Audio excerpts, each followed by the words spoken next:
Hello, শুভ সন্ধ্যা বন্ধুরা। সন্ধে হতে না হতেই আমার বাইরের খাবার খাওয়ার খুব ক্রেভিংস হয়। আজকেও সেরকমই হচ্ছিল।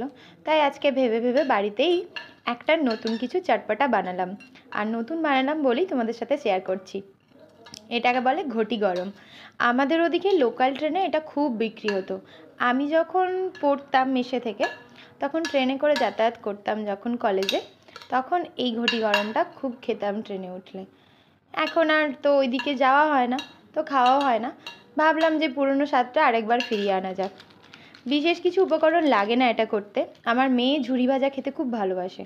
আর এখানে মানে ওই ঝুরি ভাজাটা পাওয়া যায় না। তাই প্রত্যেকবারই বাড়ি থেকে আসার সময় বাবা এই ঝুরি ভাজাটা আমায় কিনে দেয়। তো ওই ঝুরি ভাজাটারই আজকে একটু সদ্গতি করছিলাম। আর ওই ঝুরি ভাজাটা দিয়েই ঘটি গরমটা বানানো হয়। সে কারণে আমি একটু কড়াই চিনেবাদামকে একটু জাস্ট শুকনো খোলায় নেড়ে নিয়েছিলাম। আর একটু লেবু, টমেটো, পেঁয়াজ, কাঁচা লঙ্কা, চাট মশলা আর অল্প একটু স্বাদ মতো নুন।